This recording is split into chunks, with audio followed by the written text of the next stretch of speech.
Olá, sejam bem-vindos.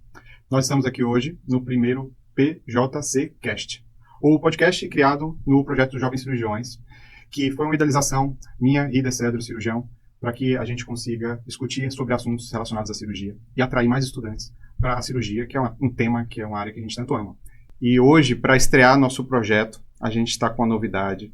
A novidade aqui são nossas duas convidadas, que são muito especiais e muitos de vocês, alunos, já conhecem, que são a doutora Carolina Taide e a doutora Ana Célia Romeu. E hoje a gente escolheu como tema, para o primeiro podcast, Mulheres em Cirurgia. Então a gente vai discutir sobre as mulheres na cirurgia e como foi a jornada de cada uma dessas mulheres, que são exemplo aqui na cirurgia, e como elas podem inspirar novas mulheres e todos os outros estudantes, alunos que estão aí querendo se tornar cirurgiões um dia. Então eu queria dar as boas-vindas para as nossas convidadas, a doutora Carol, a doutora Ana, e pedir um pouquinho para elas se apresentarem, para que vocês conheçam um pouco mais sobre a trajetória delas aqui. E a gente vai começar a falar um papo bem legal hoje com vocês. Eu sou Ana Célia Romeu de casamento, né? Eu não nasci Ana Célia Romeu, eu nasci Ana Célia Diniz Cabral, Diniz Manso Cabral. Casei com um cirurgião que muitos de vocês devem conhecer, André Romeu. Talvez a coisa mais bacana na minha vida hoje é que eu sou mãe de Augusto Romeu. Então, acho que foi meu melhor achievement, foi o que eu fiz melhor até hoje. Você ainda vai experimentar essa sensação. Mas fui fazer medicina. Na verdade, a gente estava até conversando aqui mais cedo, eu e a Carol, sobre esportes, a gente adora esporte. E, na verdade, eu queria fazer educação física, até que minha mãe falou assim, não, educação física não, vai fazer outra coisa, né? Na minha época eu não podia fazer educação física. Aí eu resolvi fazer oceanografia, ela disse, aí é que não vai mesmo, esquece. E acabou colocando na minha cabeça fazer medicina. E desde o primeiro ano eu gostei bastante, né? Gostava muito de anatomia e isso foi me encantando. E logo no princípio a gente tinha oportunidade de frequentar pronto-socorro, a gente ia pro antigo HGV, muitos de vocês nem eram nascidos quando isso deixou de existir. É o avô do HGE, né? É o avô não, é o pai do HGE. É o pai do HGE. É o pai do HGE. E a gente ia para lá e eu fazia muita parte de ortopedia, que eu achava legal, e acabei ia para aquela sala lá de sutura e fui me apaixonando por cirurgia. E aí decidi que ia fazer cirurgia mesmo. E no fim fica aquela história, mas mulher não fazer cirurgia, tudo bem, você pode fazer geral, mas você tem que escolher uma especialidade. E a especialidade, bom, o que é mais perto de geral? Era cirurgia pediátrica, né? Porque a mulher não podia fazer cirurgia geral. E eu fui lá fazer cirurgia pediátrica, passei no concurso, fui olhando aquilo, concurso de residência, fui olhando aquilo, e meu filho já tinha nascido. E eu vi que era uma coisa que não ia funcionar. Porque eu olhava os meninos e falava, podia ser meu filho aqui. E quando acabou a residência, fiquei nessa, vamos fazer o quê? O que vai ser? Eu falei, quer saber? Não tem nada que eu quero fazer todos os dias na minha vida. Eu quero operar a mesma cirurgia todos os dias. E eu decidi fazer cirurgia geral. Então, basicamente, essa foi a decisão. Né? Tórax sempre teve uma parte do meu coração também. E, no fim, andou um pouco mais em geral. E eu fui me apaixonando também por trauma. Acabei desbravando esses caminhos. Mas é basicamente essa história que me trouxe até aqui. Muito bem. E, Carol, conta um pouquinho da sua história até aqui. E você tem, talvez, né, o grande diferencial de ser uma das primeiras residentes e futuras urologistas aqui do nosso estado. Tem bastante, viu? Tem bastante urologista mulher hoje, não tem? Hoje tem. Assim. Mas eu acho que aqui na Bahia eu não conheço tantas, como talvez em outros lugares. Eu posso estar errado, me corrija. Eu vou chegar nessa parte. Olá, meu nome é Carolina Taide, sou médica, cirurgiã geral e residente do primeiro ano de urologia, né, do Hospital Santa Isabel. A cirurgia nunca foi algo que eu desejei durante o meu período de acadêmica. Sempre gostei mais do lado clínico, pensei até em fazer endocrinologia. Até que no internato, eu tive, durante o estágio de cirurgia geral, tive um contato muito bom no subúrbio, tinha a doutora Ana, inclusive, e aí eu me apaixonei por cirurgia e decidi que ia fazer cirurgia geral. Fiz na primeira turma, né, do Hospital Municipal, de residência, não me arrependo, inclusive. E durante a residência, eu sempre tive muita dúvida do que é que eu ia fazer. Os residentes iguais meus sempre falavam que eu gostava de tudo. Então, eu não sabia o que eu ia fazer. Tentei gostar de vascular, não gostei. Assim, gostei, mas não pra mim. Pediátrica também achei legal, mas não era algo que eu amava. Até que eu rodei em urologia e minha dúvida sempre foi aparelho digestivo e urologia. No fim das contas, os meus caminhos me levaram à urologia. Não deu pra convencer, né? Não, A gente não pode ganhar todos. Muita gente tenta. A gente não pode ganhar todos, é assim mesmo. Aí, passei em urologia. E agora sou, né, residente do primeiro ano lá no Santa Isabel. A gente tem um grupo na urologia que são chamadas orquídeas, né? Que são exatamente as mulheres que são da urologia, são as urologistas. E aqui na Bahia, a gente tem um grupo que elas fazem sempre um levantamento de quantas mulheres urologistas tem. No último de julho, se eu não me engano, eram 184 urologistas no país, mulheres, mas provavelmente o número é maior. E na Bahia, até julho, eram 7 urologistas. Mas, assim, só de residente esse ano, a gente tem 6. 2 lá no Santa Isabel, 2 no Roberto Santos e 2 no Irmanduce. Então a gente vai dobrar a meta, né? Vai dobrar a meta. Muito bem. Teve um ano que só tinha urologista mulher no Roberto Santos, não foi? Como residente? Teve um ano, uns 2 anos atrás, eu acho. Era mais de uma? Acho que eram 2 mulheres. Eu não lembro. Eu acho que a tendência tem sido essa mesmo, né? Tem crescido bastante. A gente tem bastante. multiplicado. Tem. É uma das coisas até que a gente precisa discutir, né? Sim. Que até o levantamento recente do CFM mostrou que de um perfil majoritariamente masculino nas residências cirúrgicas, a gente está transformando esse cenário para um perfil mais igualitário. Sim. Em que, em algumas situações, a gente tem muito mais até mulheres cursando residências cirúrgicas do que homens. Então, a gente está equilibrando e, em alguns casos, até virando essa realidade. Eu acho que isso advém um pouco na verdade, do graduando de medicina, né? Hoje a graduação de medicina é muito mais feminina do que masculina. Então, sim, consequentemente, né? Acaba sendo... Acaba aumentando. Tem algumas especialidades cirúrgicas que a gente observa que já tinha esse perfil, essa mudança, essa predominância assim, de mulheres, né? Ou uma grande quantidade de mulheres. Em especial, como você falou, tinha a cirurgia pediátrica, tem a vascular, coloprocto, a especialidade de mastologia também, mas acaba que hoje, né, a gente tem uma realidade bem diferente do que a gente teve no passado. E uma das coisas que me fez até pensar nesse tema como um tema para o podcast é a mudança que a gente sofreu e que a gente está sofrendo na realidade cirúrgica hoje brasileira e baiana. A Bahia reflete o que a gente está vendo no Brasil. E eu sei que para mudar não foi muito fácil. E que quem está lá atrás, que viveu toda a mudança do início, com certeza sofreu muito mais do que as mulheres sofrem hoje. E, assim, eu queria perguntar para a doutora Ana como é que foi essa experiência de ter vivido uma outra época em que a cirurgia ainda tinha muito mais dificuldade para entrar no mercado de trabalho, para ser aceita como cirurgiã.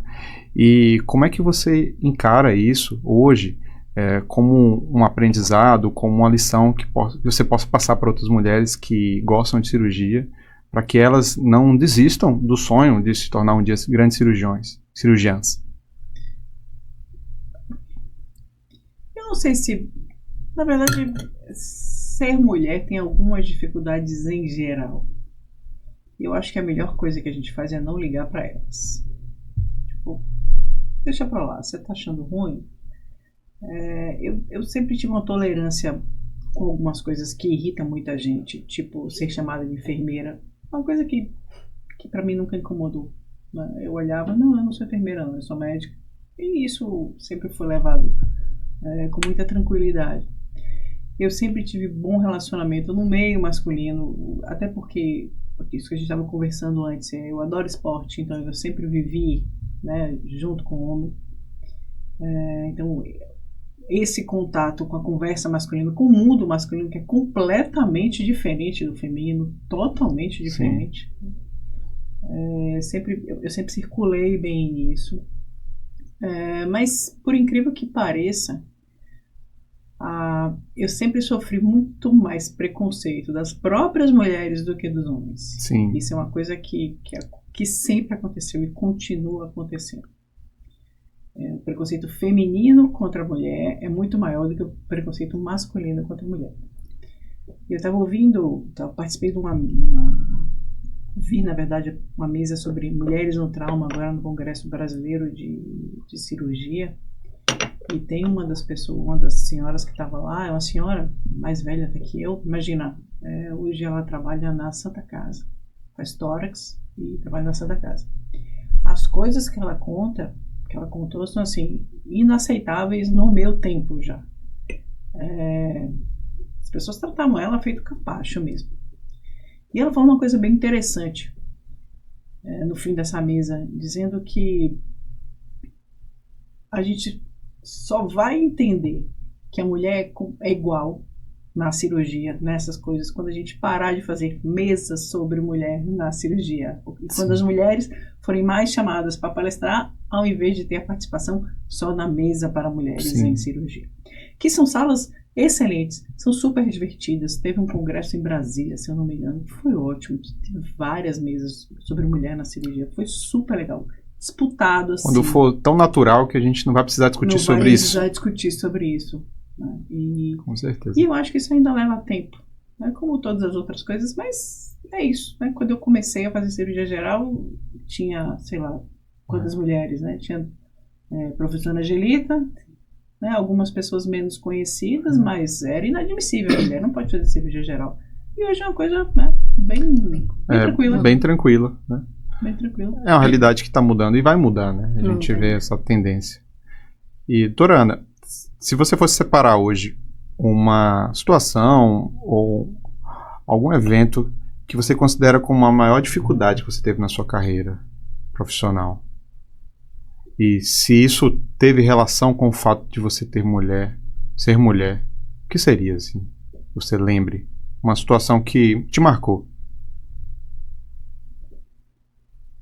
Não sei se teve alguma coisa assim especial que tenha acontecido, não. Na verdade, são sempre pequenas coisinhas, né, que vão ali, que dão uma futucada e falam, olha, não é bem assim. A gente sempre sofre algumas situações de assédio moral aqui e ali, mas não teve nada grandioso que mudou a história da minha vida, não. Eu acho que em medicina, a mulher tem uma vantagem, né? Aquela história do salário lá, para mim isso não existe em medicina, né? Porque a gente sempre passa nos concursos ou vai no plantão, então a gente ganha a mesma coisa. Sim. Né? No plantão é igual, que você dá é igual. Mas é isso, eu acho que uma das coisas que mais me chama a atenção é justamente isso. O preconceito da mulher contra a mulher é sempre mais arraigado do que do homem contra a mulher.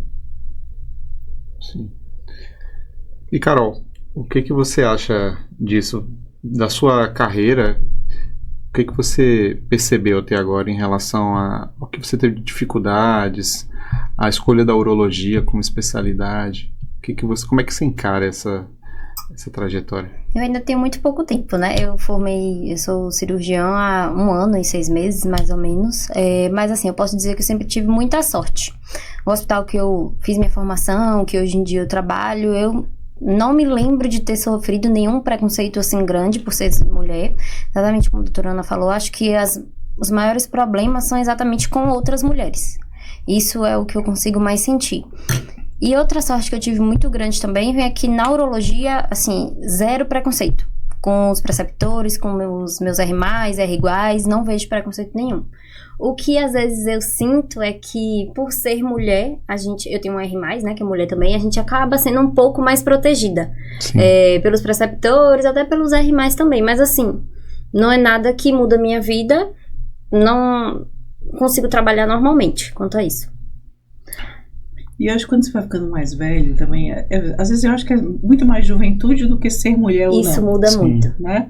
Porque às vezes você é jovem e fala assim, o médico não vem aí? Isso, né? Eu já perdi as contas de quantas pessoas chegaram pra mim e falaram, nossa, mas você é tão nova, você é médica, cirurgiã, você tem quantos anos? Ainda tem as duas coisas, né? Você vai ficando velha, aí não, aí essa parte já acabou, né? Exato, acho que facilita um pouco mais. Facilita um pouco. É verdade. Aí a urologista, residente de urologia, mulher e ainda jovem. Exato, aí... Pronto. O médico não vem aí. Demora um tempo até ser conhecida. E a gente tá falando disso, pelo amor de Deus, a gente não tá falando das colegas, né? Não. A gente tá falando principalmente de acompanhante. Exato. Tá, que chega lá, teve uma história recente lá no municipal, né, de um acompanhante lá que acabou com tudo, até que aparecesse um homem residente, mas era um homem. É mesmo? A gente tem preconceito na sociedade toda, né? Sim. Não é só dentro dos médicos, profissionais de saúde. Não, e assim, o maior preconceito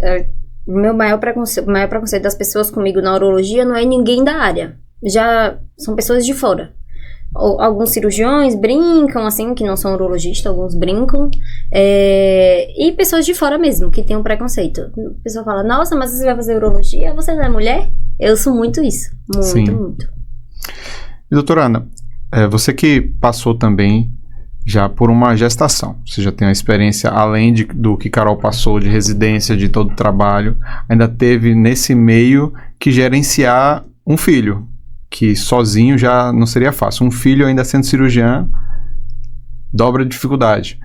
Como foi passar por essa experiência de ter um filho e como isso impactou-se na sua carreira? Como é que você se planejou? Porque tem muitas mulheres que estão assistindo a gente que estão pensando em fazer cirurgia e muitas delas ouvem até comentários ou as pessoas falarem, não faça cirurgia, senão você não vai conseguir constituir uma família, você não vai conseguir engravidar, você não vai ter a vida de mãe que você sonhou. E querendo ou não, a gente tem que falar sobre isso, porque não é uma coisa que vai se resolver sozinho, precisa de um planejamento. Então, como foi seu planejamento? Como é que você conseguiu ter filho e ainda assim se tornar uma grande cirurgiã referência no estado? Olha, tem dois caminhos, tá? Primeiro é que você não precisa necessariamente ter filho. Sim. Tá? Isso é absolutamente normal, né? Você pode casar e querer ter filho, você pode não casar e não querer ter filho. Então, assim, eu acho que essa é a primeira escolha que você precisa ter. Pra te falar bem a verdade, eu não planejei muito ter filho, não. Eu me casei absolutamente apaixonada e falei, quero ter filho e acabou. Eu não parei para pensar nisso. Mas se eu disser para vocês que você precisa de um parceiro, você precisa de alguém que te ajude, ou você precisa pelo menos de uma estrutura, né? Tem mulheres que têm filho e acabam se separando, mas que tem uma estrutura, conseguem montar uma estrutura, né, para tomar conta dos filhos, ou seja, ela familiar ou com outras pessoas. Mas também não tem problema se você parar de trabalhar por um tempo e dar conta do seu filho. Sim. Porque você não vai morrer se você ficar 2, 3 anos fora do mercado, trabalhando menos, ou seja lá o que for. Se isso é necessário para o seu sustento, aí sim se torna um ponto sensível, vamos dizer assim. Mas se você consegue trabalhar de uma maneira mais leve e tocar até que seu filho cresça, não são esses anos que você se dedicou à maternidade que vai te tirar disso. Meu filho reclamava um pouco, hoje não, já é adulto, mas reclamava um pouco desses tempos, quando eu voltei a realmente trabalhar mais. Sim. Reclamava da ausência, principalmente nos natais, né? Eu já trabalhei em Natal, eu trabalhei em Réveillon, que é meu aniversário, eu trabalhei várias datas importantes que para ele foi assim, bem sentido. Mas no fim das contas eu acho que dá para você levar as duas coisas sem problema algum. Não tem gravidades. Só que, abre parênteses, só tive um filho, né? Não, e tem outra questão, né? Porque eu ouço de muita gente que acaba se tornando cirurgiã, que tem um parceiro ou uma parceira que não é da área médica ou não é da área cirúrgica e aí acaba conciliando. Um fica mais na proteção, gerenciando a casa e o outro trabalha mais fora de casa. Então, acaba entrando num ponto de equilíbrio. Mas no seu caso, foram 2 cirurgiões. E os 2 trabalham muito. E mais, a gente trabalhava junto. E trabalhavam juntos. Então, a primeira vez não que deve eu saí ser fácil. a primeira vez que eu saí para operar, depois que eu tive filho, eu pari, eu tinha 7 dias de parir. Nossa. Parte cesárea, uma gravidez ectópica. A mulher não tinha quem ajudasse. E era uma pessoa importante, que encaminhou, uma pessoa que ele gostava bastante. Aí ele falou, e aí a gente faz o quê? Eu falei, vambora. Você tá doido? Como assim, mesmo? Vambora.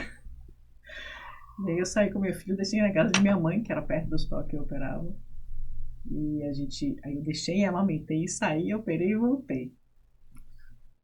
Essa parte aí a Globo não mostra, né? Mas assim, dá jeito, vai funcionando. Tá certo, no final das contas. Quando tem parceria, né? Tem parceria, é só querer. E sobre o gerenciamento assim, de conflitos familiares. Vamos pensar assim, Carol, você que está passando talvez por uma fase um pouco mais jovem da vida de cirurgiã, você que agora está planejando talvez, né, porque também tem gente que, como a doutora Ana falou, não busca ter filho, às vezes não busca ter um relacionamento agora, mas talvez você esteja planejando agora ter um relacionamento, casar, passar por um processo de união com a pessoa. Como é que você encara a cirurgia, ainda mais nessa fase de residência, que é uma fase que ocupa muito tempo da gente? Como é que você encara a cirurgia como um ponto de apoio nesse tipo de situação em que você tem que gerenciar conflitos familiares, relacionamentos, às vezes cuidar da casa, estar com família, sua mãe, seu pai, ver seus familiares que podem estar no interior ou num lugar mais distante. Como é que você consegue gerenciar tudo isso e ainda ser residente de cirurgia? Hoje minha vida é completamente desregulada. Eu não consigo balancear, não consigo ter tudo, não. O pessoal até fala, nossa, mas você é R1 de urologia, você ainda consegue malhar, você consegue sair, só que assim, é um pouco complicado. Porque ninguém conheceu Carol antes da urologia, né? Aos trancos e barrancos. Exatamente, aos trancos e barrancos. Uma pessoa que acordava 4 horas da manhã.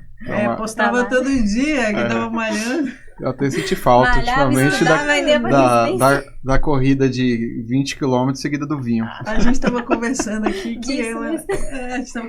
eu falei, comecei a ver post de novo de Carol, eu falei, você tá de férias, hein? Só pode estar de férias, né? Ela sempre posta, pra quem segue Carol aí, quem não quiser pode seguir também. Quem não estiver seguindo pode seguir. Carol sempre posta uma corrida de 20 ou 30 quilômetros, mais ou menos, quase um Ironman. Seguida do café da manhã e um vinho, pra finalizar. Mas é à noite.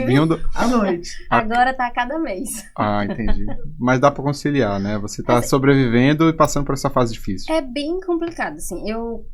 É porque, na verdade, são algumas prioridades, né? Na minha vida. É muito difícil de eu ver minha família. Com a residência esse ano tá muito difícil. Voltar a ser R1 é muito difícil. Quase não vejo minha família. Meus amigos, então, Ave Maria. Sua família é de onde? De Feira. De Feira? Olha que é perto. É perto, Aí meus pais vêm mais pra cá do que eu vou pra lá.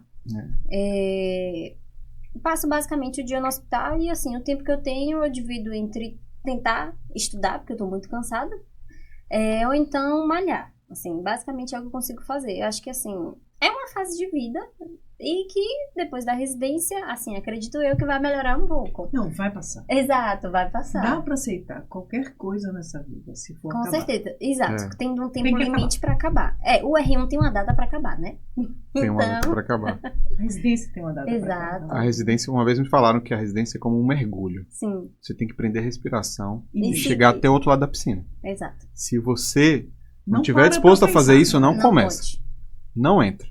E a residência Se você quiser cirúrgica. ter uma boa formação. Não, com ela certeza. depende de. né? A residência cirúrgica depende do consegue tempo de exposição. Quanto mais tempo você passa do lado doente, mais você aprende. Mais você aprende. Então não dá pra fazer uma residência Não, EAD, não dá. não dá pra fazer uma residência pela metade. Ou você faz por inteiro, se entrega para aquilo E isso para todo mundo. Não, com certeza. Né? Não, tanto que até o pessoal lá no hospital brinca que os residentes que eles mais veem são os de urologia, porque estão lá todo momento. Tem um residente de urologia lá. Eu fui hoje, inclusive hoje de manhã lá tinha um lá, encontrei, sempre você pode encontrar. Cansada. Eu acho que tudo na vida, né? Inclusive ele me ensinou a mexer no sistema. Tá vendo? São super, Gente boa, né? super importantes aí pro bom andamento do hospital. Ele trabalha além de residente de urologia como técnico de Exatamente, a TI, gente faz auxiliar de problemas informáticos. Por aí vai. Carregador de maca. Se o residente de urologia não souber mexer no sistema do hospital... Ninguém mais sabe. Não, ninguém sabe. É mais ou menos isso. Vai. Não é fácil, né? Não é não. Mas assim, dá pra você viver uma vida desequilibrada por um período, mas E depois se reajusta. Exato, depois reajusta. Mas o que você pensa no futuro, assim? Vamos dizer, eu, Carol, daqui a 10 anos, o que você quer ser? Onde você quer trabalhar? Quais são os seus planos? Eu sei que a gente tem muita coisa em aberto, hein? Mas... Corrida, eu confesso pro senhor que assim, nesse momento, nesse ano que eu tô vivendo, eu só consigo pensar em dia 1º de março de 2025. Eu não consigo mais pensar mais à frente. Antes eu ficava fazendo 1000 planos e tudo, mas agora eu não consigo pensar. Além do R1. Pensa em sobreviver. Eu só penso em sobreviver. Mas para o pessoal não desistir, Não, as gente, meninas é que bom. estiverem É muito aí bom. assistindo, Não, desistirem super do bom plano, fazer urologia. fala, Já viram, né? fala de verdade. A piscina tá Não. quentinha mesmo? Pode É pular? ótimo, pode vir. É bom. Por que você... Mas falando sério, você faria outra coisa sem ser cirurgia e sem ser urologia? Olhando para trás, se você fosse voltar atrás, você faria outra coisa? Você desistiria do seu... Da área cirúrgica, não. Não. Não. Por que você, mesmo passando por tanto aperto, tanto perrengue, você se sente realizada? O que tem na cirurgia que você enxerga como diferente? Quando eu chego no centro cirúrgico, assim, quando eu vou entre alguma cirurgia, vou operar, quando eu vou estudar algo da cirurgia, eu acho que eu sinto que eu tô mais conectada comigo mesma. É um momento que eu me concentro completamente naquilo, é como se o mundo desaparecesse. Então, pra mim é uma sensação que eu não sinto em outro lugar. É o nirvana, né? É como se fosse. Entendi. É muito bom.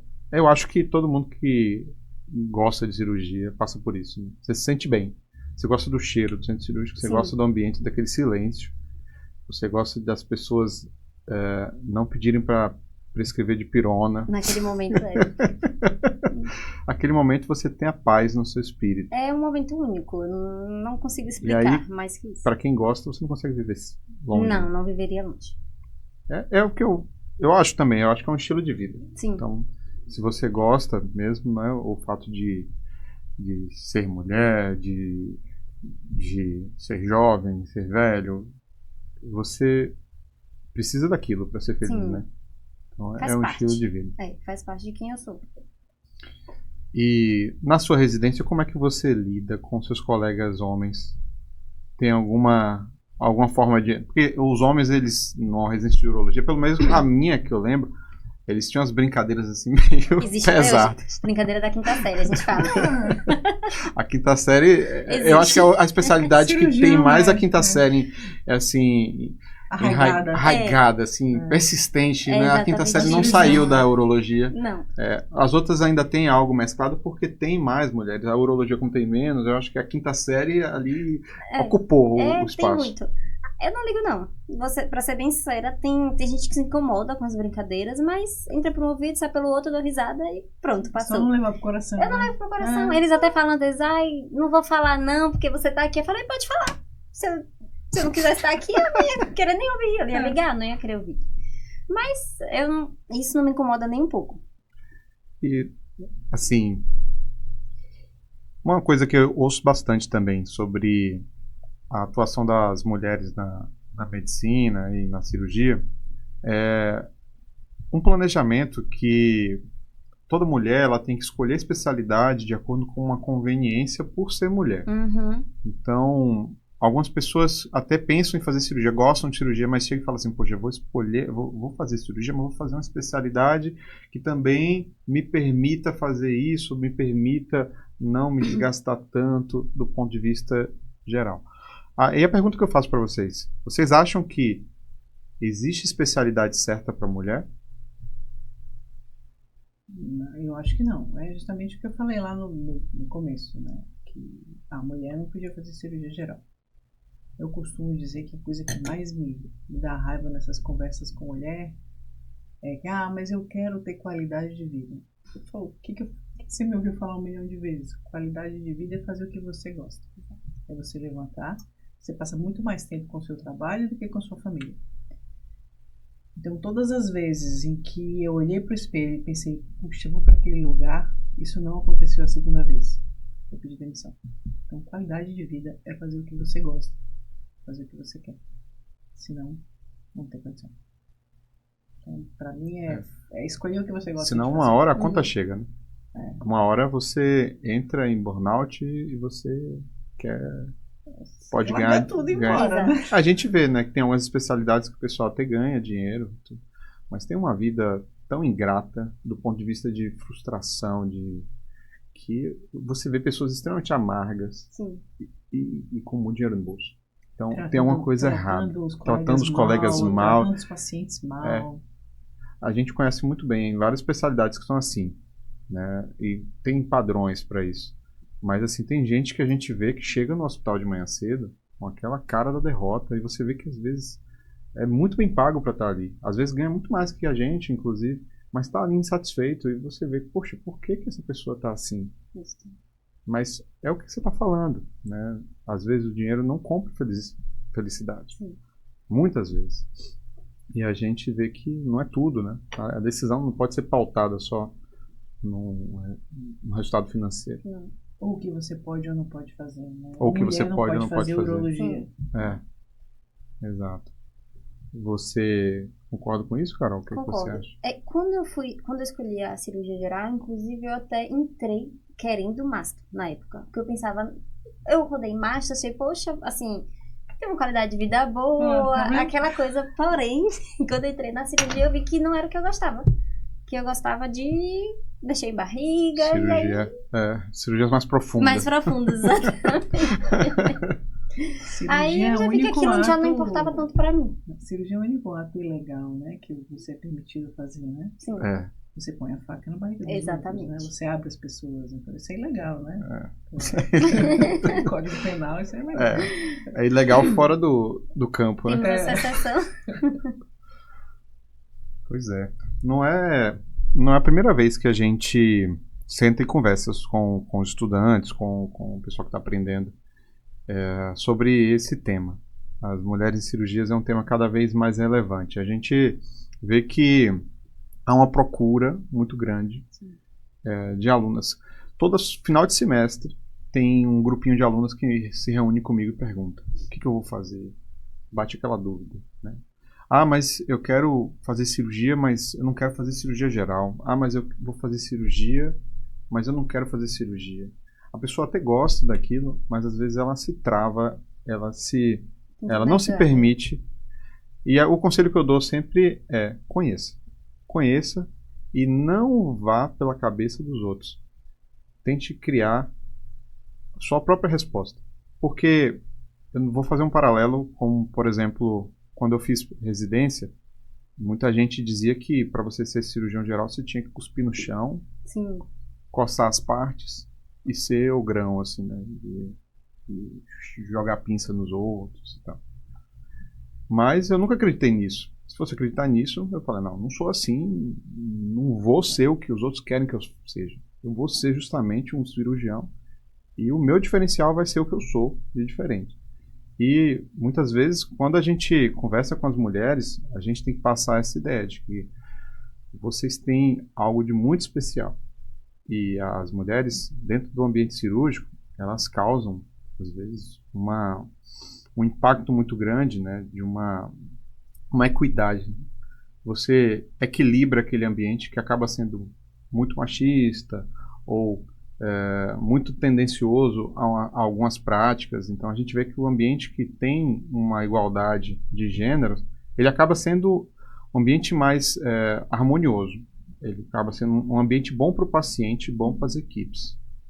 E o que vocês pensam das meninas que estão começando agora no curso e que estão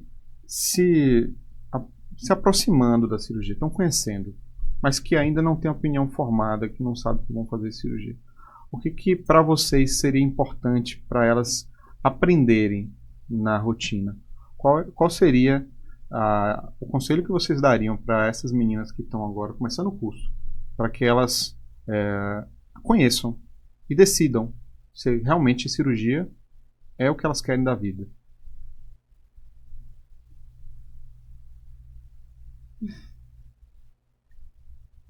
Eu acho que, na verdade, você precisa entender se, principalmente a medicina, o que você quer, para começar. Medicina, por incrível que pareça, não é uma profissão de glamour, como hoje isso vem sendo difundido. É uma profissão que a gente convive com dor, convive com sofrimento, convive com sangue, convive com secreção, que não é legal, né? Então, eu me lembro que André falava que resolveu fazer medicina porque ele assistia uma série chamada Dr. Kildare. Você já ouviu falar nisso? Não. Era um médico desses bonitões, assim, sabe? Que tudo dava certo, o cara era bonito, e aí ia pro hospital e tudo funcionava.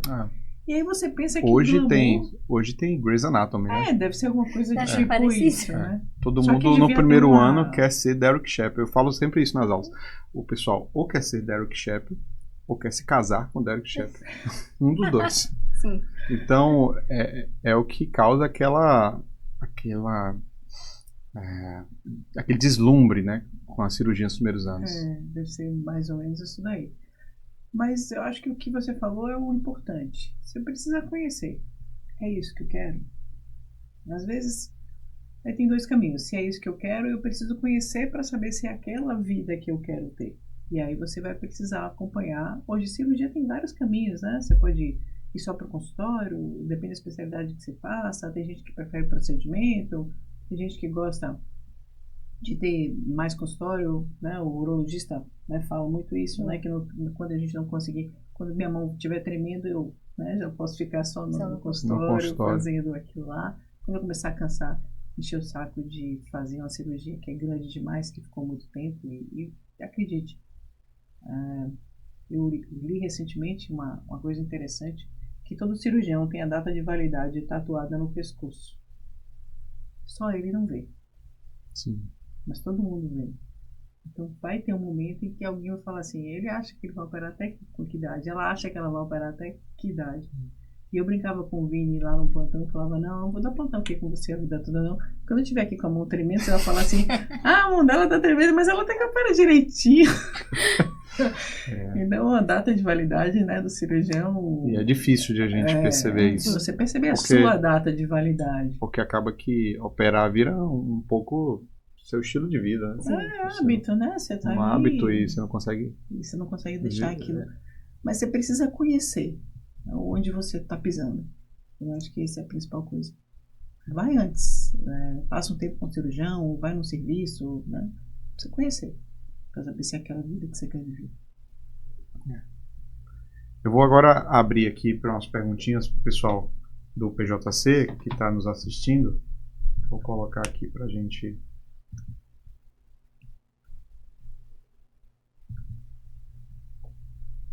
Vou abrir o chat aqui para o pessoal. Quem estiver assistindo a gente agora, se puder enviar as perguntas para a gente vai passar aqui para a doutora Ana e para a Carol. Líder, você tinha que mostrar aquela foto lá do municipal da residência. Que as meninas fizeram a camisa, né? Opere como uma garota. Opere como uma garota. E era todas, muita mulher. Eram quase todas mulheres. Quase né? todas mulheres. Quase todas as residentes desse ano eram R3. R3 era só mulher. 2 anos seguidos, R3 eram só mulher. Que fui eu e Carol, depois Tâmara e Roberta. Aí tinha, quando foi a turma de Lari já tinha um, né? Já tinha Felipe. E era um só. Era um só, né? Então a gente teve bastante. Precisa mostrar essa foto aí depois colocar. Vou mostrar. Depois a gente coloca aqui na coloca, descrição pro pessoal ver. Pare com uma garota. Mas ficou legal aquela foto Ficou. mesmo. Você tem que fazer todo ano, na verdade. Fazer uma turminha igual da urologia, né? Sim. As orquídeas do municipal. É verdade. Orquídeas é um nome sugestivo. É Né? Sensacional. sensacional. E aí vocês têm que passar isso adiante, fazer uma... Mas é. Vamos lá, então vamos para as perguntas aqui que o pessoal enviou. Doutoras, se vocês pudessem fazer algo diferente durante a carreira, o que fariam? Houve algum arrependimento? Carreira se cirurgia ou não, ou carreira... Pode ser as duas coisas. Então, já que levantou essa diferença. Carreira, cirurgia ou não, eu nunca tive dúvida. Às vezes me perguntam, se você não fizesse cirurgia, você faria o quê? Por incrível que pareça, às vezes eu penso, sabe o que eu acho que deve ser um negócio bem legal? A ritmologia. Nossa, você foi longe. É sério, deve ser muito bom você matar alguém e reviver, né? É. Deve ser uma coisa assim... Ou cirurgia cardíaca também, né? Engraçado. Não, eu cirurgia cardíaca. tenho uma coisa com cirurgia cardíaca que não Eu também não... Mas me enche os também olhos. tem... Eu digo assim, A fora pessoa da morre e cirurgia. vive de novo, sim. né? Não, mas fora da cirurgia. Ah, sim. Tá? Fora da cirurgia. Em cirurgia, não. Eu não faria nada diferente. Talvez ele faria alguma coisa mais com tórax, mas aí o trauma me levou a isso, né? O trauma acaba tendo uma parte de tórax. Como foi sua experiência no trauma na formação? Assim? Na formação, nada. Quando eu fiz cirurgia, praticamente trauma não existia, né? Trauma era uma coisa que Era todo o mundo dia a dia. fazia, né? Era o pronto-socorro, né? Sim. Até hoje, aliás, o cirurgião de trauma é pouco valorizado, Sim. né? O ideal é que em centros de trauma você devia ter, né? Cobrar... Exigir que todos que fossem a pessoa, especialistas. tivesse especialidade em trauma. Mas eu acabei caminhando por esse caminho depois, quando apareceu a chance e a oportunidade de ir para Israel. Uhum. O Dr. Izukovsky me deu essa oportunidade, ele recebeu o convite, eu acabei indo para um serviço de cirurgia geral lá e vi muito trauma. E aí você fica pensando, mas é muito diferente? Não é muito diferente daqui, não. Na verdade, a grande diferença é a estrutura do atendimento, que é completamente diferente. O que eu vi lá atrás em 2008 é o que hoje se faz no mundo, vamos dizer, nos últimos 10 anos, né? Então, bastante tempo atrás. Ele já tinha um sistema de trauma mais avançado. Como atender? Tem o líder sempre fora do trauma, do atendimento. Você não acha que o ambiente, a zona de perigo que estava em volta do país e o medo de ter uma guerra que acabou acontecendo, né, fez meio que mudar um pouquinho a cabeça do cirurgião israelita em relação aos outros? Porque a gente está num país que, a princípio, a gente não vê uma guerra iminente, pelo menos a grande parte das pessoas. Uhum. Então, é muito mais confortável para o brasileiro, apesar de que a gente tem uma guerra interna, né, todos os dias, e que não sai na mídia, mas a gente não se prepara para uma grande catástrofe como deveria. Já Israel, acho que tem mais uma cultura, né, de se sentir, de estar protegido, né?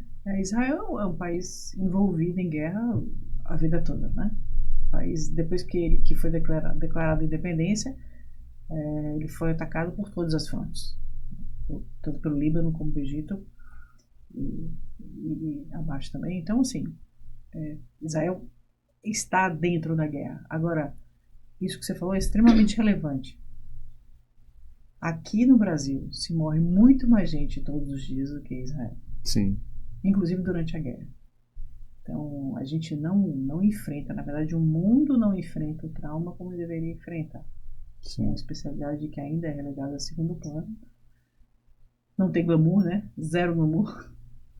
Não tem glamour e também é uma especialidade, talvez, né, desigual do ponto de vista socioeconômico. Né? Exato. Sim. Porque como não atinge tanta população de carro, né? Mais rica. Sim. Você não cobra para operar trauma, né? Você não cobra particular, né? Não, e as medidas de prevenção, elas atingem muito mais a população mais rica. Então, quando você coloca uma lei seca, quando você coloca as medidas, um carro melhor, um airbag melhor, quem que tem direito a ter essas medidas? A população mais privilegiada. Então, acaba que você destabiliza ainda mais essa pirâmide e colocando a população mais pobre, que não tem direito a essas medidas de prevenção, São os mais atingidos. São os mais né? atingidos, e aí talvez hoje, ainda mais do que na década de 80, 90, a gente tenha esse desequilíbrio da população mais rica, privilegiada, ser mais protegida, entre aspas, do trauma, e acaba acontecendo bem menos, né? Tem, logicamente, né, acaba respingando para todo mundo, mas se você for olhar em índices, a grande parte acaba acontecendo nos bolsões de pobreza das cidades grandes. Tem o trauma, né? O trauma. Eu lembro que quando eu fui a Bolonha conversar, fui pra visitar um hospital de trauma lá.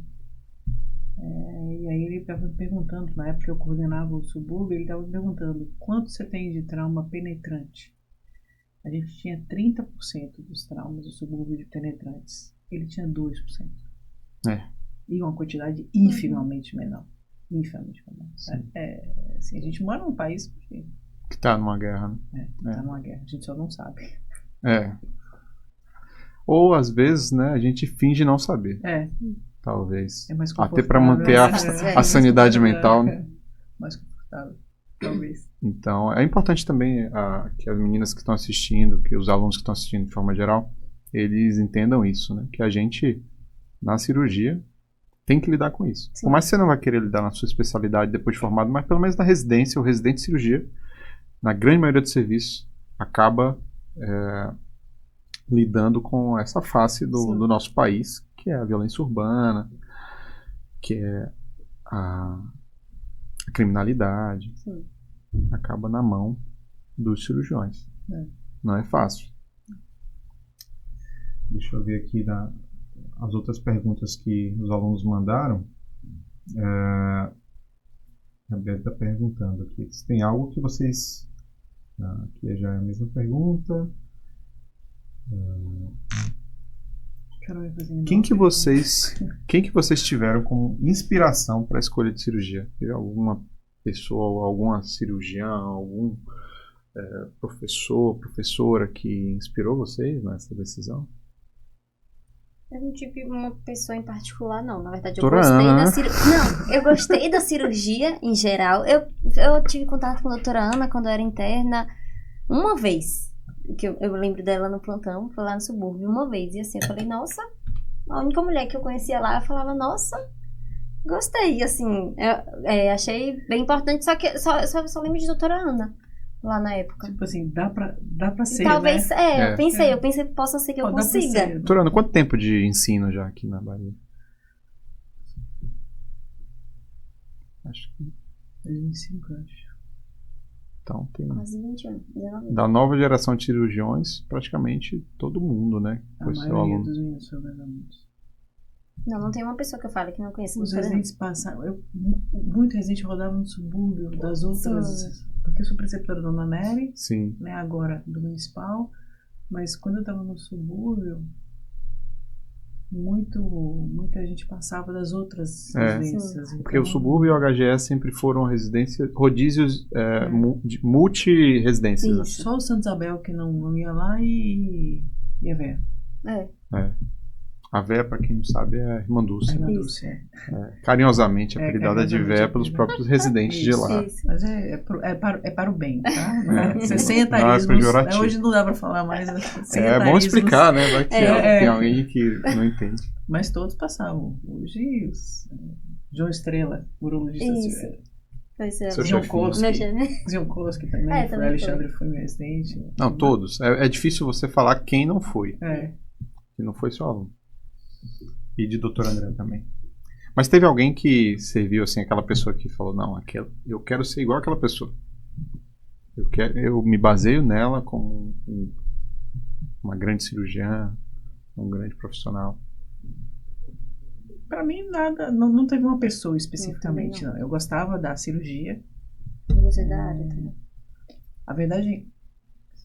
quando eu conheci a professora Angelita, essa me impressionou. Mas eu já fazia cirurgia, já estava fazendo mestrado. Eu lembro que eu estava na aula e ela ia fazer a segunda aula lá no mestrado em São Paulo. E ela atrasou um pouco, a pessoa que estava antes acabou mais cedo. E estava todo mundo em pé, conversando, aquele barulho e tal. E eu estava de costas para a porta, onde barulho grandão, assim. De repente eu ouvi aquele silêncio sepulcral. Quando eu olhei pra ela, quando eu olhei pra trás, era ela descendo, toda de branco, magricelinha, né? Pequenininha assim, bem miudinha, descendo e todo mundo ó, babando pra ela. Eu falei, pô, essa mulher já tá, né? Essa daí. Essa daí. Cascuda aí. Essa daí. E aí, coloque o tempo, né? Quantos anos antes de mim ela foi? E assim, tem uma coisa que realmente faz sentido. Quando você pensa que coloproctologia é uma especialidade que tem cirurgias muito grandes, uma especialidade, de certa forma, invasiva, Sim. agressiva. E, apesar de tudo isso, você tem um grande estímulo hoje para as mulheres fazendo coloproctologia, porque a gente tem uma grande porcentagem dos coloproctologistas que hoje já exercem a especialidade, que são mulheres. Sim. E muita gente diz que isso foi influência dela, cirurgia. que viram nela uma posição, né, uma figura de liderança, de impacto, uma referência, uma inspiração. Então, talvez ela tenha sido a grande cirurgiã como inspiração, Sim. né, para... Todo certeza. mundo adora operar colo, né? Você só não gosta do pós-operatório do Exato. colo, mas todo mundo ama operar. Eu gosto de operar É a colo, parte mas o chata. colo fechado. Ele aberto não gosto tanto, não. Mas... Porque todo mundo entende, né? É isso. Essa parte a gente precisa só falar, gosta não. do pós-operatório, né? Exatamente. Pois é. Então, pessoal, deixa eu passar aqui para as próximas perguntas. Quais conselhos vocês dariam para acadêmicas que estão pensando na residência de cirurgia como um ambiente ainda predominantemente masculino? O que poderia passar para Conta aí, Carol. As mulheres. Isso, predominantemente masculino. né? essa pergunta é para Era Carol, muito né? feminino, na verdade. Carol está mais próxima aí da realidade. Era, né? Em geral era, né? exato. Em Uro, Assim, se você quer cirurgia mesmo, faça. Não pense no que os outros vão falar, simplesmente faça. O ambiente masculino não vai influenciar em nada na sua vida. Você tem que saber que, independente de ter mais homem ou não, você vai continuar fazendo seu bom trabalho. Se realmente é isso que você quer fazer, pode fazer, que não vai ter problema nenhum pra você. Eu não de verdade, assim, eu não sei se foi sorte minha dos serviços que eu venho trabalhando, mas isso pra mim não foi um problema, empecilho em momento algum. Ser mulher, né? Ter mais homem, inclusive, em alguns ambientes, não foi problema nenhum pra mim. Eu acho que você tem que ser o que você é, né? Com As certeza. pessoas vão te respeitar. por Com isso. certeza. Quando você também abaixa a cabeça e acha que você é pior porque a outra pessoa está julgando você, e você acha que outra pessoa está te diminuindo, na verdade, a cabeça baixada é sua. Né? Exato. Então, que muito, meu avô falava, né? Quem muito abaixa. quem é muito abaixa. Beija o chão, né? Vamos mudar um pouquinho, né? Muito abaixa, beija o chão, exato. Então vamos ver outras perguntas aqui dos meninos. Qual conselho vocês dariam para nós, estudantes de medicina, mulheres, que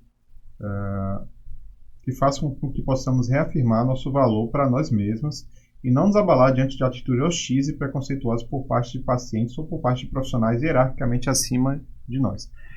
Primeiro, eu vou ainda adicionar uma pergunta chave para essa. Acontece isso hoje?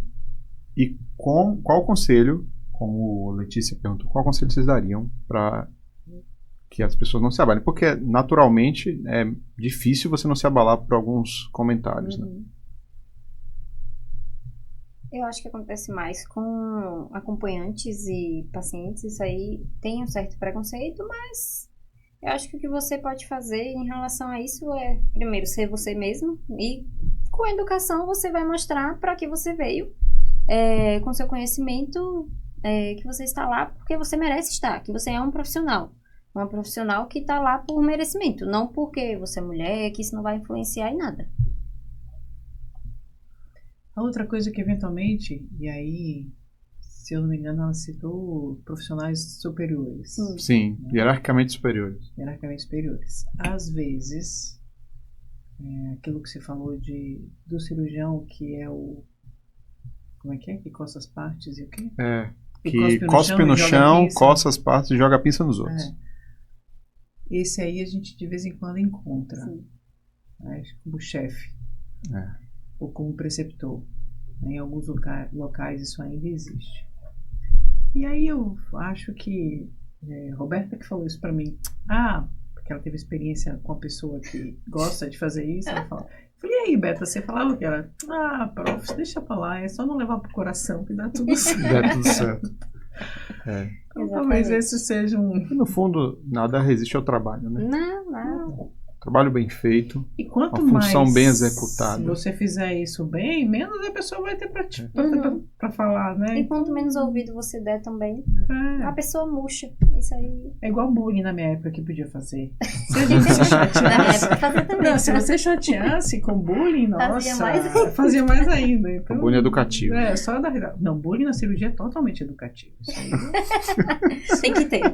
Se não tiver bullying na cirurgia, não é cirurgia. Não é cirurgia. Na próxima, não vai ter, se a pessoa aprender, né? Pois é. Só acontece.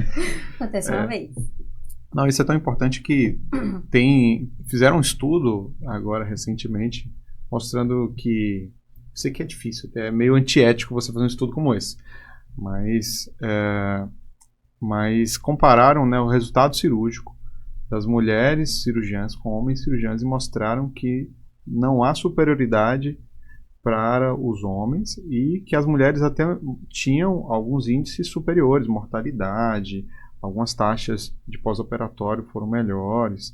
Então, assim, o que a gente vê na prática das residentes trabalhando de forma muito bem sedimentada, né, com muita responsabilidade, a gente vê o reflexo no cuidado ao paciente. E quando você chega lá, as mulheres operam, têm bons resultados, mostram que vieram para ficar, eu acho que isso acaba entrando na cabeça das pessoas. Eu acho que a melhor resposta que vocês podem dar, talvez, seja um trabalho bem feito. E também não ficar... a gente também não pode, eu acho que brigar com alguém que é muito hierarquicamente superior talvez seja meio arriscado, né? Mas não ficar também calado o tempo todo, porque tem situações que a gente precisa se levantar e exigir se posicionar às vezes é importante. Alguns direitos, né? Eu acho que é importante. Isso tanto para homem quanto para mulher, né? Estamos falando para mulher e para homem. Para todo mundo, né? Na vida em geral, né? Na vida e considerando todos os tipos de diferença. Isso. Até para quem é baixinho, né? Tá lá na cirurgia, precisa do estrado. Sempre. Humilhante, extremamente. Que sofre bullying. Sofre bullying sempre. Toda vez que pede humilhante, sofre bullying. Sofre o bullying. Toda vez que eu opero por vídeo, eu falo, se a Carol tivesse aqui, ela entrava nesse trocarte lá. Sempre. Dá pra me jogar lá e eu faço a cirurgia. Mas esse é o bullying saudável. Eu não ligo não. Isso aí... Então, continuando aqui as perguntas do pessoal. Maria Eduarda pergunta se vocês pensaram em algum momento em desistir da carreira cirúrgica. Se teve algum momento que vocês titubearam, assim, pensaram em desistir e se tornarem cirurgiãs. Eu não. Assim, só no cansaço da residência, mas depois eu via que era só cansaço, aí passava. Uma noite bem dormida resolve, né? Uma noite bem dormida resolve muito. É geralmente tudo que... eu já não me lembro mais da sensação da residência. Não quero lembrar não, Fred. Tem tantos anos. A felicidade é o que eu vejo que dá pra esquecer. Nossa, eu vou esquecer. É igual parto, né? A senhora passa a mão na cabeça e esquece, resolve engravidar de novo. Engravida de novo. Porque, na verdade, eu faço sempre uma brincadeira com as meninas, né? Que mulher resolve ter filho porque os hormônios embotam a inteligência. Aí ela resolve ter filho. Ela resolve engravidar. Resolve casar e engravidar. Mas, de novo, falei no princípio, a coisa que eu mais amei de fazer na minha vida foi minha filha. Mas não é fácil, né? Não é fácil. Isso aí é uma verdade universal para todo mundo. Não é. Não vem com manual, né? Não vem com manual. Cada um, na verdade, tem uma forma de se descobrir, né? E João pergunta também aqui se existe algo na formação que pode ser melhorado a fim de estimular mulheres que têm esse sonho de atuar na área cirúrgica e a não desistirem dessa ideia por conta das possíveis dificuldades. Na verdade, eu nunca pensei muito nessa diferença de homem e mulher quando eu entrei na residência. Então, pra mim, isso não é algo que vem na minha mente. Nunca pensei nisso. Eu acho que essa escolha é feminina. A gente tem que entender que, na verdade, a gente pode até ter direitos iguais, mas nós somos diferentes. Sim. Sim. E é interessante que nós somos diferentes, né? Porque essa é a ideia. Eu acho que a mulher precisa aproveitar o ser mulher, ter um pouco mais de doçura, né? Ter um pouco mais de traquejo, um pouco mais de molejo e levar isso como vantagem, não como desvantagem. Eu acho que isso é uma coisa importante, que eu aprendi a fazer bem. Sim. Em vez de querer, principalmente quando a gente ocupa situações que você é chefe, que você é coordenador, em vez de querer ter o mesmo comportamento que um homem teria. Né? Então eu acho que isso é uma coisa que a gente tem como vantagem. Mas eu acho que a mulher não faz mais cirurgia porque é do coração. Sim. Aquilo não é uma coisa que atraia. É como a gente não joga futebol tanto, né? Sim. Muito mais homens jogam futebol do que mulher. É só uma questão de gosto. Não acho que seja... Acho que formação tem a ver com isso, não. Acho que não. Formação, né? É. E esse Como gosto, falou, será né, que não seria alguma coisa. influenciado se mais mulheres estivessem na ponta? Eu acho que hoje em dia, inclusive, tem mais mulheres que estão fazendo cirurgia. Acho que até por verem outras mulheres no campo e tudo, mas isso não me impediu nem assim me fez querer fazer cirurgia, não. Eu quis cirurgia simplesmente porque eu gostei. Sim. E acho que a maioria das pessoas que eu conheço também pensaram assim. A Gabriela está perguntando se vocês já ouviram histórias de colegas que tiveram realidades diferentes de vocês, que tiveram algum preconceito em algum serviço. O retorno no mercado de trabalho pós-maternidade seria difícil. Vocês veem mulheres chefiando grandes serviços de cirurgia hoje no Brasil? Retorno pós... Assim, você precisa de um tempo para entrar no mercado. Né? E aí, estamos falando de duas coisas diferentes. Né? Uma coisa é você ir para o consultório, sentar lá, e isso aí vai demorar um tempão para você ter paciente. A menos que você trabalhe hoje, mudou bastante, numa grande rede, em que você vai lá, está no ambulatório daquele lugar, e aí os pacientes vão sendo drenados para você, só por uma questão de fluxo, né? De fluxo. Você está ali, você é o cirurgião da terça-feira, e eu preciso de um cirurgião da terça-feira, porque e aí o paciente vai para você. A outra coisa é, hoje a gente tem um monte de oportunidade de trabalho, né? Se você pensar hoje para você operar, quando eu acabei a residência, só tinha o HGE, não tinha mais nada. Tinha o HGE, tinha o Ernesto Simões, que era infinitamente pior do que é hoje. Sim. Então não tinha muita chance de dar plantão. E eu me lembro que me ofereceram uma posição na HGE, mas eu não achava que naquele momento eu tinha experiência suficiente para assumir um paciente traumatizado num fim de semana. E eu declinei desse convite. Falei, não, eu não me considero capaz. Acho que ainda preciso melhorar minha formação para poder ter a vida de alguém na minha mão. Sim. E defini por isso. Mas, então, hoje a gente tem bastante lugar para trabalhar, né? Com certeza. E aqui na Bahia também, não só no plantão, no ato cirúrgico especificamente, mas outras áreas que antigamente a gente não percebia como trabalho. Ensino, a gente tem muita faculdade hoje, a gente tem muita pós-graduação, tem muito curso, tem muita área de ensino e crescimento. A educação médica é uma coisa que multiplicou. A parte de gestão também. E até os concursos, que antigamente a gente... Tendência de concurso hoje é diminuir, né? Porque o Estado, eles não querem mais... Sim, mas eles não... querem mais a contratação como PJ do que... Né, mas ainda, eu acho que ainda tem alguns concursos, o concurso do IML, isso diversifica um pouquinho a capacidade daquele médico, daquela médica, que está saindo da faculdade agora, para pensar, poxa, eu não tenho só um caminho, eu tenho vários caminhos para seguir. Então, eu vou fazer minha estratégia, meu plano de carreira e vou montar aqui de acordo com o que eu achar que é melhor. Mas eu acho que mulher chefiando grandes serviços... Não sei se Roberta Dalci no Porto Alegre é chefe, mas ela é uma pessoa influente hoje no trauma.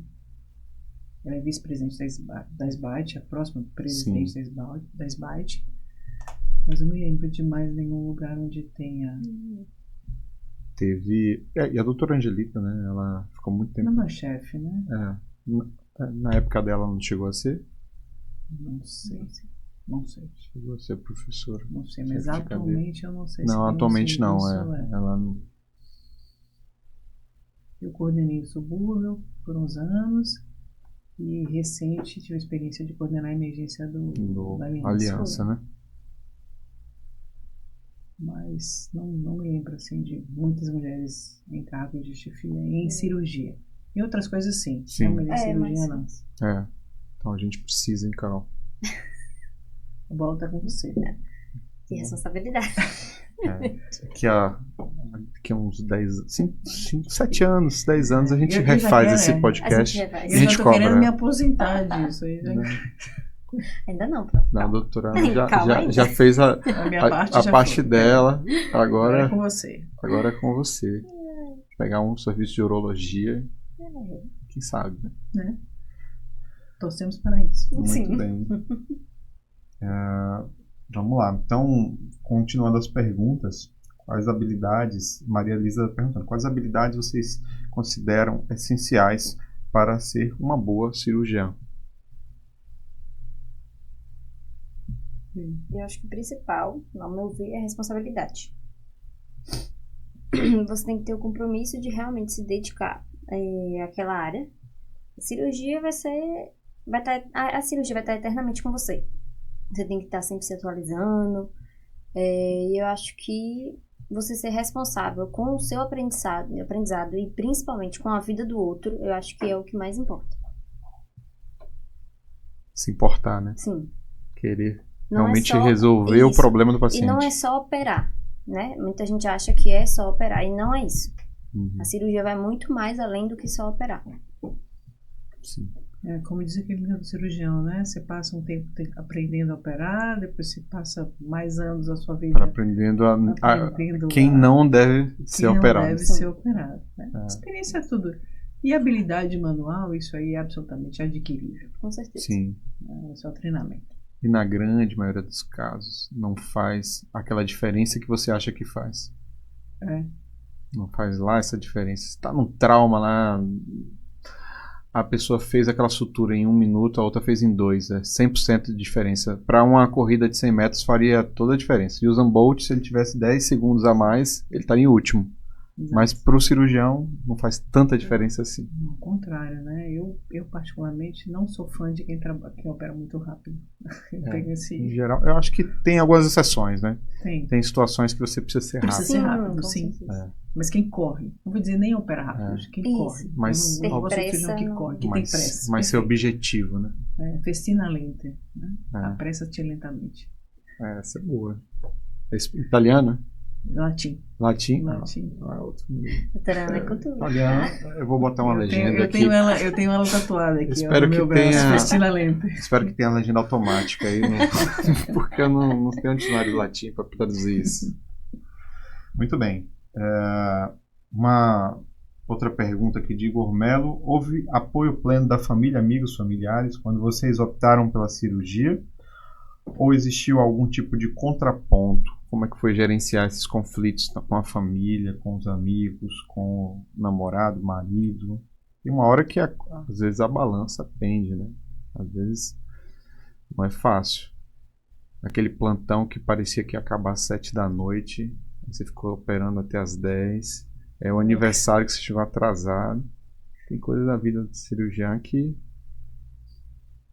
Eu acho que quem está casado com você, se ele não está acostumado com isso, passa para o próximo, né? A vida anda. Faz parte. Então, Mas logo não quando tem jeito.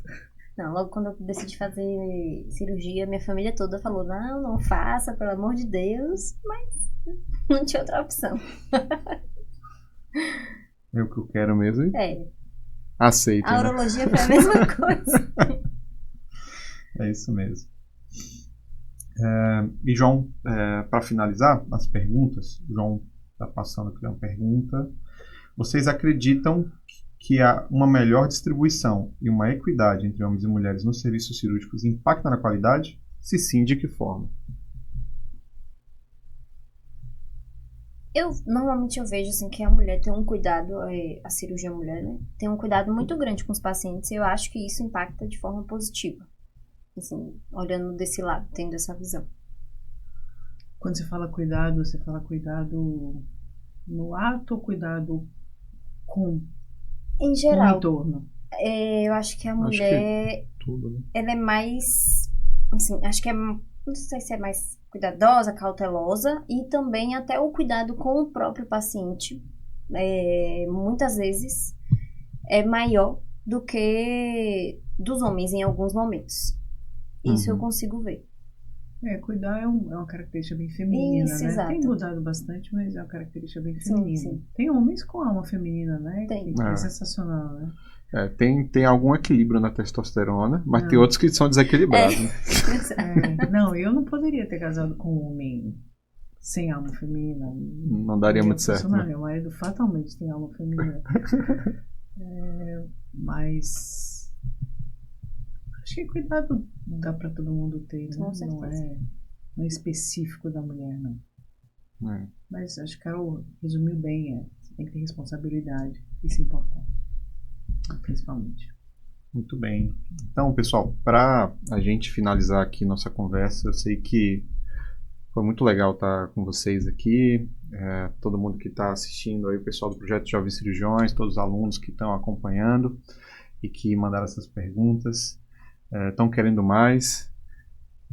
A gente está hoje no nosso piloto, então eu sou apenas o host aqui, né, o anfitrião, mas a gente quer que esse projeto se repita, esse podcast ele se renove com novos temas, com novas convidadas, para a gente falar mais sobre temas como esse.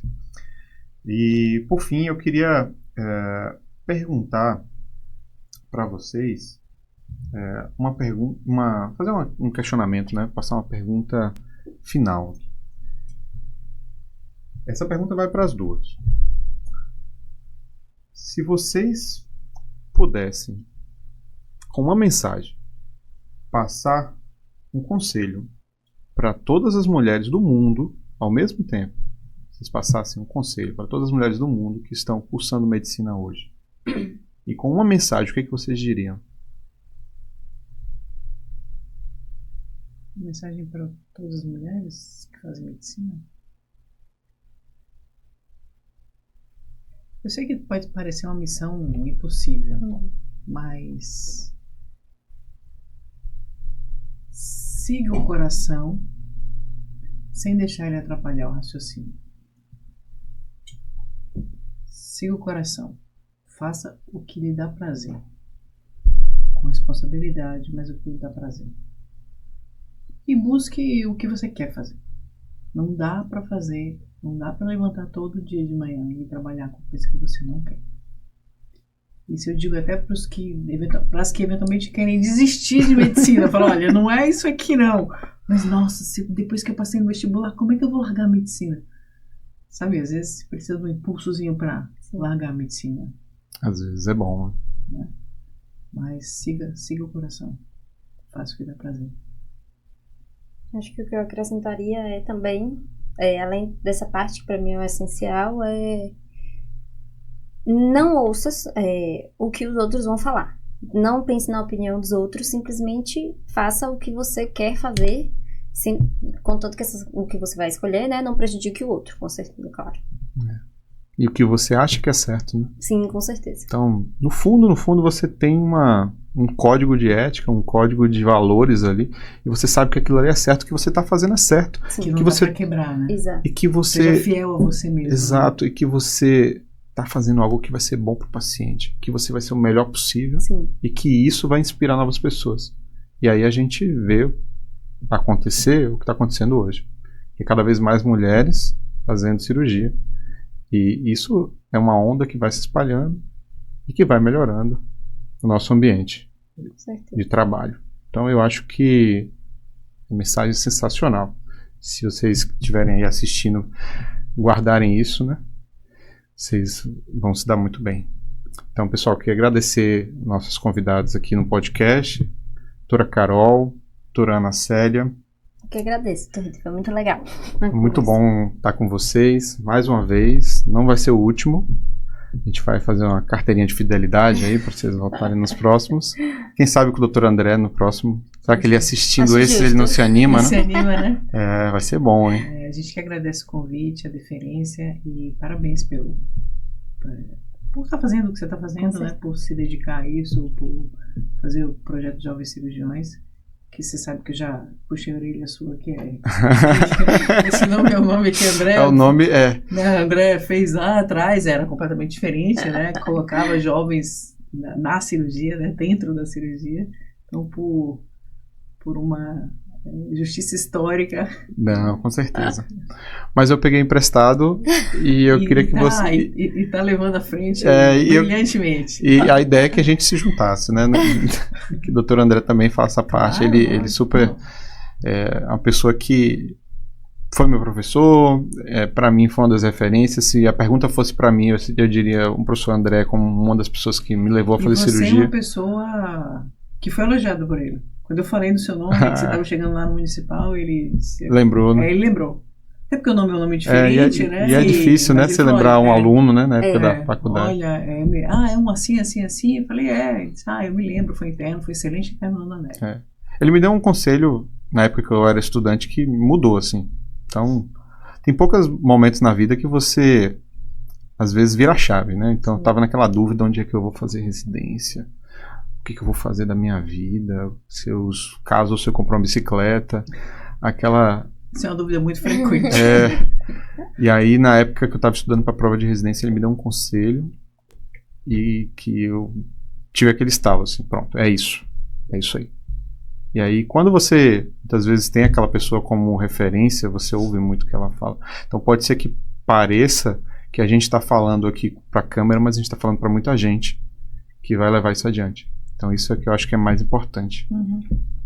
E é isso. Queria agradecer de verdade a participação de vocês, a turma que está aqui na gravação também, que está passando para vocês com excelência aí essa transmissão. A gente se vê em breve nas salas de aula e no centro cirúrgico.